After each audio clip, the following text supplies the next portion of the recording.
चलिए बच्चों, शुरू करते हैं डायमेंशन एंड डायमेंशनल फार्मूला। शुरू करने से पहले कुछ बातें डिस्कशन कर ले तो बेहतर है। वो क्या है कि डायमेंशनल एंड डायमेंशनल फार्मूला पढ़ने का क्या लॉजिक है, क्यों पढ़ाया जाता है। देखो बच्चों, सिंपल लॉजिक है। फिज़िकल क्वांटिटी दो तरह का होता है, जैसे मैंने पहले बता चुके हैं कि एक फंडामेंटल होता है, दूसरा क्या होता है, डिराइव्ड होता है। अब फंडामेंटल कहते हैं कि इसको ऐसी फिज़िकल क्वांटिटी जो किसी पर डिपेंड नहीं करता, उसको हम क्या कहते हैं, फंडामेंटल। उसका एग्जाम्पल भी आप लोग जानते हैं, mass, length, time, current, temperature etcetera. Total 7 होता है। और उसके अलावा जितनी भी फिज़िकल क्वांटिटी है, force, pressure, velocity, speed, acceleration, ठीक है, सब क्या है, सब डिराइव्ड है। और डिराइव्ड फिज़िकल क्वांटिटी जो फंडामेंटल की मदद से बनता है, उसी को हम क्या कहते हैं, डिराइव्ड। ये सब ऑलरेडी पहले पढ़ चुके थे। अब है कि डायमेंशनल फार्मूला पढ़ाने का मकसद ये है कि हम सीख जाए, हमें पता लग जाए कि जो डिराइव्ड फिज़िकल क्वांटिटी है वो कितने फंडामेंटल क्वांटिटी से मिल करके बना है। तो ये डायमेंशनल फार्मूला पढ़ने के बाद ही समझ में आता है कि अच्छा ये लॉजिक है। फिर से सुनो, डायमेंशनल फार्मूला अगर किसी भी डिराइव्ड फिज़िकल क्वांटिटी का लिखने अगर आ गया आपको, तो मतलब ये है कि आपको आइडिया लग जाएगा, आपको पता चल जाएगा कि उस डिराइव्ड क्वांटिटी में कितना फंडामेंटल क्वांटिटी छुपा है, या कितना फंडामेंटल क्वांटिटी से वो डिराइव्ड क्वांटिटी बना हुआ है। तो ये उसी बच्चे को समझ में आएगा जो बच्चा डायमेंशनल फार्मूला किसी भी डिराइव्ड फिज़िकल क्वांटिटी का लिखना जानता हो। और डिफिनेशन की बात कर लेते हैं कि डायमेंशनल फार्मूला को डिफाइन करते हैं कैसे। तो डायमेंशनल फार्मूला किसी भी फिज़िकल क्वांटिटी का वो एक्सप्रेशन है जो क्या इंडिकेट करता है, कितना फंडामेंटल क्वांटिटी इन्वॉल्व है उस एक्सप्रेशन में। एग्जाम्पल के तौर पर फोर्स का डायमेंशनल फार्मूला mLT-2 होता है बच्चों। ये कैसे होता, थोड़ा सब्र रखो, आगे हम बताएंगे कि फोर्स का mLT-2 कैसे आया। अभी हमको डिफिनेशन समझना है, तो इसलिए हमने यहाँ पर लिखा कि फोर्स का डायमेंशनल फार्मूला mLT-2 होता है। यानी कि फोर्स जो है मास, लेंथ और टाइम से बना हुआ है। फोर्स किससे बना हुआ है, मास, लेंथ और टाइम से बना हुआ है, और बाकी चौथे से नहीं, बस 3 ही फंडामेंटल क्वांटिटी से बना हुआ है फोर्स, मास, लेंथ और टाइम। आ रही बात समझ में? तो धीरे धीरे आपको आइडिया लग जाएगा। अब बात करते हैं हम लोग डायमेंशन की। अब बात किससे क्या करते हैं, डायमेंशन। देखो, जो डायमेंशनल फार्मूला में पावर है ना बच्चों, वही पावर को हम डायमेंशन कहते हैं। और डायमेंशन पावर बताता है कि कितनी बार मास रिपीट कर रहा है, कितनी बार लेंथ रिपीट कर रहा है, कितनी बार टाइम रिपीट कर रहा है, ठीक है, किसी फिज़िकल क्वांटिटी को बनने में। जैसे फोर्स का डायमेंशन फार्मूला mLT-2 होता है, तो m का पावर 1 है, यानी कि फोर्स को बनने के लिए मास का आना ज़रूरी है, मास का होना ज़रूरी है, सिर्फ एक बार।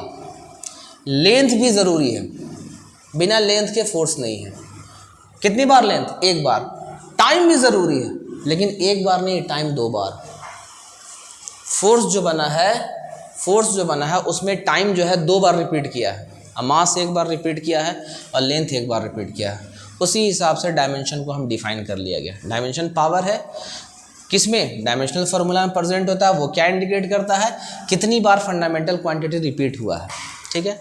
अब है डायमेंशनल इक्वेशन को डिफाइन कैसे करता है। जब डायमेंशनल फार्मूला इक्वेशन के फॉर्मेट में लिखा रहे बच्चों, जब डायमेंशनल फार्मूला इक्वेशन के फॉर्मेट में लिखा रहे, तो उसको हम क्या कहते हैं, डायमेंशनल इक्वेशन कहते हैं। जैसे mLT-2 डायमेंशनल फार्मूला है ये, लेकिन mLT-2 is equal to F। ये पूरा क्या है, ये पूरा mLT-2 is equal to F, ये पूरा डायमेंशनल इक्वेशन है बच्चों। फंडा क्लियर हो गया। चलो अब मुद्दे की बात करते हैं कि डायमेंशनल फार्मूला फाइंड आउट कैसे किया जाता है, कैसे dimensional formula derived physical quantity का निकाला जाता है। बेसिकली यही सीखना है आपको। तो उससे पहले हम डायमेंशनल फार्मूला फंडामेंटल क्वांटिटी का जान ले कि फंडामेंटल क्वांटिटी का क्या क्या डायमेंशनल फार्मूला होता है, फिर उसके बेसिस पर हम लोग डिराइव्ड फिजिकल क्वांटिटी का डायमेंशनल फार्मूला निकालना सीखेंगे। चलिए आइए बच्चों देख लेते हैं डायमेंशनल फार्मूला फंडामेंटल क्वांटिटी का क्या क्या होता है। यही 7 तरह का फंडामेंटल क्वांटिटी है है ना, आपको फिंगर टिप पर होना चाहिए ये सातों फंडामेंटल क्वांटिटी। ठीक, मास का डायमेंशन फार्मूला साइंटिस्ट ने एम बनाया, यानी कि अगर डायमेंशनल फार्मूला मास का लिखना हो तो हम क्या लिखेंगे, एम लिखेंगे। लेंथ का डायमेंशनल फार्मूला एल लिखेंगे, टाइम का डायमेंशनल फार्मूला टी लिखेंगे। आप सिंपल टी भी लिख सकते हैं या ब्रैकेट में भी लिख सकते हैं ऐसे करके, इसमें कोई बहुत बड़ा लॉजिक साइंस नहीं है। आप ब्रैकेट में भी करके लिख सकते हो या सिंपल एम में लिख सकते हो। ठीक है, इलेक्ट्रिक करंट का डायमेंशनल फार्मूला ए बनाया साइंटिस्ट ने, क्योंकि साइंटिस्ट एम्पियर के नाम से इलेक्ट्रिक करंट का यूनिट है, इसलिए ए स्टैंड्स फॉर एम्पियर। तो टेम्परेचर का केल्विन के नाम से टेम्परेचर का एसआई यूनिट है, इसलिए टेम्परेचर का डायमेंशनल फार्मूला के बनाया गया। लुमिनस ऑफ इंटेंसिटी का सीडी बनाया गया और अमाउंट ऑफ सब्सटेंस का मोल बनाया गया। सीडी बोले तो कैंडेला और मोल बोले तो नंबर 6.023 × 10⁻23, इसी को 1 मोल कहते हैं। खैर, तो ये दोनों तो ज़रूरत नहीं पड़ेगा बच्चों, लुमिनस ऑफ इंटेंसिटी और अमाउंट ऑफ सब्सटेंस। 11th और 12th कहीं पर भी बहुत शायद रेयर कहीं पर देखने को मिल जाए तो मिल जाए, ऐसे इन दोनों का यूजेस नहीं है। आपको यूज़ है मास, लेंथ, टाइम। 12th में इलेक्ट्रिक करंट है, 11th में हल्का सा टेम्परेचर का। बेसिकली 95% तो मास, लेंथ, टाइम से काम चल जाता है 11th में। 95% डायमेंशनल फार्मूला में मास, लेंथ, टाइम ही इन्वॉल्व होता है। 12th क्लास में इलेक्ट्रिक करंट भी आ जाता है थोड़ा सा। ठीक है, तो अब हम लोग डेराइव फिजिकल क्वांटिटी का डायमेंशनल फार्मूला निकालने के लिए सीखते हैं। याद हो गया ना बच्चों अच्छे से? ये याद रहेगा तभी हम डेराइव्ड का सीख पाएंगे, है ना। हाँ, तो ये फंडा पूरा अच्छे से क्लियर होना चाहिए। चलिए फटाफट हम शुरू करते हैं। ठीक है, जल्दी से नोट कर लो, फटाफट हम शुरू करते हैं कि डेराइव्ड फिजिकल क्वांटिटी का डायमेंशनल फार्मूला कैसे लिखा जाता है। आ जाओ, आइए बच्चों फटाफट अब डायमेंशनल फार्मूला डेराइव्ड क्वांटिटी का देखते हैं। सबसे पहले शुरुआत करते हैं स्पीड। स्पीड मतलब डिस्टेंस अपॉन टाइम होता है बच्चों। डिस्टेंस क्या है, लेंथ है, तो लेंथ का डायमेंशनल फार्मूला एल होता है। याद रखना होगा, फंडामेंटल क्वांटिटी का पूरा डायमेंशनल फार्मूला याद रखना होगा। डिस्टेंस बोले तो लेंथ है, और लेंथ का डायमेंशनल फार्मूला क्या होता है, एल होता है, और टाइम का डायमेंशनल फार्मूला टी होता है। जब टी ऊपर जाएगा तो ये पावर 1 है ना, टी का पावर क्या है, 1 है। जब ऊपर चला जाएगा तो पावर नेगेटिव हो जाएगा, तो इसका क्या हो जाएगा, स्पीड का dimensional formula L T minus 1 होता है। तो एल टी माइनस 1 ऐसे लिखो, चाहे आप ब्रैकेट में करके लिखो, थोड़ा अच्छा लगता है, ब्रैकेट में करने पर थोड़ा सा सजा हुआ ज़्यादा लगता है। तो जनरली लिखने का तरीका यही कि ब्रैकेट के अंदर लिखो तो ज़्यादा बेहतर है। अगर ऐसे भी लिख दोगे तो कोई प्रॉब्लम नहीं है बच्चों, या आप ऐसे भी लिख सकते हो। इसमें क्या है, मास नहीं है, तो मास नहीं है कहने का मतलब m के पावर 0 लिख दो, l के पावर 1 लिख दो, और t के पावर -1। तो आप ऐसे भी लिख सकते हो, ऐसे भी लिख सकते हो, और ऐसे भी लिख सकते हो। तीनों तरीके से आपको लिखा जा सकता है। देखो हमने पहले ही बताया था कि डायमेंशनल फार्मूला में पता चल जाता है कि कितना फंडामेंटल क्वांटिटी इन्वॉल्व है उस डिराइव्ड फिजिकल क्वांटिटी में। देखो तो स्पीड में मास इन्वॉल्व नहीं है, वो डायमेंशन से पता चलता है। डायमेंशन कितना है मास का, 0 है ना। डायमेंशन बेसिकली पावर को कहते हैं बच्चों। तो मास का डायमेंशन कितना है, 0 है, यानी कि मास नहीं इन्वॉल्व है। स्पीड में मास की ज़रूरत नहीं पड़ती, यानी कि स्पीड जो डिफाइन होता है वो लेंथ और टाइम की मदद से डिफाइन होता है। ठीक है, velocity displacement upon time, displacement is also a length, तो एल हो गया l/t, है ना। टाइम का डायमेंशनल फार्मूला t होता है, डिस्प्लेसमेंट का l होता है। तो वेलोसिटी का भी वही डायमेंशनल होगा जो स्पीड का होगा, क्योंकि स्पीड और वेलोसिटी में फ़र्क नहीं है। Speed with direction is called velocity होता है। स्पीड में अगर डायरेक्शन जोड़ दिया जाए तो वेलोसिटी बन जाता है। तो जो डायमेंशनल फार्मूला स्पीड का होगा वही डायमेंशनल फार्मूला वेलोसिटी का होगा। अब एक्सेलरेशन क्या होता है बच्चों, change in velocity upon time. अच्छा, जो वेलोसिटी का होगा वही चेंज इन वेलोसिटी का होगा, कॉमन सेंस की बात। जो वेलोसिटी का डायमेंशन फार्मूला होगा वही चेंज इन वेलोसिटी का डायमेंशन फार्मूला होगा। तो वेलोसिटी का डायमेंशन फार्मूला कितना है, एल टी माइनस 1, और टाइम का क्या होता है टी। ये टी जब ऊपर जाएगा तो पावर क्या हो जाएगा, नेगेटिव हो जाएगा। तो टी माइनस 1 एक और टी माइनस 1, तो टी माइनस 2। तो एक्सेलरेशन का dimension formula L T minus 2 हो गया। फंडा समझ में आ गया। फोर्स का डायमेंशन फार्मूला क्या होता है, फोर्स का डायमेंशन फार्मूला, फोर्स का पहले फार्मूला लिखना होगा। देखो डायमेंशनल फार्मूला लिखना वही जानता है जिसको फार्मूला याद होता है।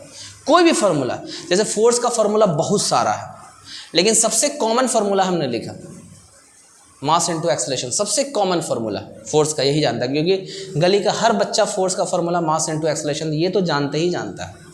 ठीक है। ऐसा फोर्स का फॉर्मूला तो और सारा है कि दो मासेस के बीच में फोर्स कितना लगता है, ये मतलब F = G m1m2/r²। वहाँ से भी फोर्स का डायमेंशनल फार्मूला निकाला जा सकता है, लेकिन उसमें बहुत बड़ा लोचा ये है ना कि G का डायमेंशनल फार्मूला हमको निकालना पड़ेगा पहले, फिर मास का, फिर डिस्टेंस का, तो बहुत बड़ा लंबा टर्म है।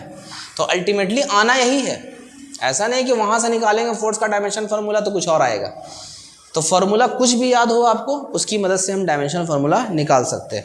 तो मुझे तो फोर्स का फार्मूला यही याद है, मास इनटू एक्सेलरेशन। तो मास का डायमेंशन फार्मूला m होता है, एक्सेलरेशन का अभी निकाले LT-2, तो LT-2 रख दिया, तो mLT-2। अब बात समझ में आ गई बच्चों कि फोर्स का डायमेंशन फार्मूला mLT-2 कैसे हो गया।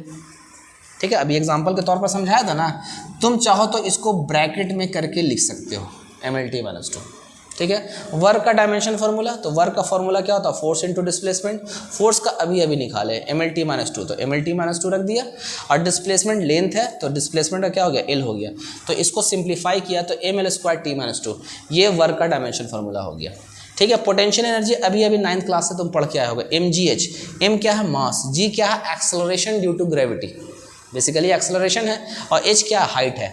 तो मास का डायमेंशनल फार्मूला m हो गया, और एक्सेलरेशन का डायमेंशन फार्मूला अभी निकाला LT-2, तो LT-2 दे दिया। और हाइट क्या है, हाइट बेसिकली लेंथ है, तो लेंथ का डायमेंशन फार्मूला L हो गया। तो इसको सिंप्लीफाई किया mL²T-2। देखो वर्क का भी mL²T-2 आया, पोटेंशियल एनर्जी का भी mL²T-2 आया। अब कमाल की बात है, kinetic energy ½ mv², kinetic energy ½ mv, half का कोई डायमेंशन नहीं था, कांस्टेंट न्यूमेरिकल वैल्यू का कोई डायमेंशन फार्मूला नहीं होता। तो 1/2 जो है डायमेंशन लेस है, न्यूमेरिकल वैल्यू का कोई डायमेंशन फार्मूला नहीं होता। तो सिर्फ मास का डायमेंशन फार्मूला क्या होगा, m होगा, और स्पीड का डायमेंशन फार्मूला ½ mv², v क्या है, स्पीड है, तो स्पीड का डायमेंशन फार्मूला LT-1, तो LT-1 का स्क्वायर, LT-1 का होल स्क्वायर। तो इसको सिंप्लीफाई किया mL²T-2। कमाल की बात देखो, वर्क का भी वही हुआ, पोटेंशियल एनर्जी का भी वही हुआ, काइनेटिक एनर्जी का भी वही हो गया। यानी कि तीनों अलग अलग फिजिकल क्वांटिटी है, लेकिन तीनों का डायमेंशनल फार्मूला सेम है। कमाल की बात, इसीलिए तो वर्क को डिफाइन करते हैं बच्चों, the capacity of doing work is called energy. Sorry, energy को जो डिफाइन करने का तरीका क्या है, the capacity of doing work is called energy. जो वर्क का फार्मूला होता है ना सर, एनर्जी का भी वही फार्मूला होता है। आ रही बात समझ में, यानी कि वर्क का dimension formula is same as the dimension formula of energy, either potential energy, either chemical energy, either kinetic energy. किसी भी दुनिया में जितना भी एनर्जी है, सबका डायमेंशन फार्मूला वर्क के बराबर ही होगा। ठीक है, एक रिक्वेस्ट है बच्चों, तुम किसी चीज़ को याद रखो चाहे नहीं रखो, हाथ पर ये 3 चीज़ याद होना चाहिए, स्पीड, एक्सेलरेशन और फोर्स। फिंगर टिप पर याद रखना, बहुत आसान हो जाता है डायमेंशन फार्मूला किसी भी फिजिकल क्वांटिटी का लिखने में। तो वेलोसिटी का LT-1 हाथ पर याद रख लेना, एक्सेलरेशन का LT-2 और फोर्स का mLT-2। ये तीनों चीज़ तो बहुत इंपॉर्टेंट है बच्चों। ठीक है, इसको एकदम रट लो, बाकी किसी चीज़ का भी याद नहीं है कोई दिक्कत नहीं। हम तो कहते हैं जनरल सब चीज़ का याद ही कर लो तो वो बेहतर है, लेकिन एटलीस्ट ये 3 का याद रखोगे ना, तो चौथा चीज़ जो निकालने में बड़ा आसानी हो जाएगा, जल्दी से निकाल लेते हैं। ठीक है, चलो अब आगे और पढ़ते हैं।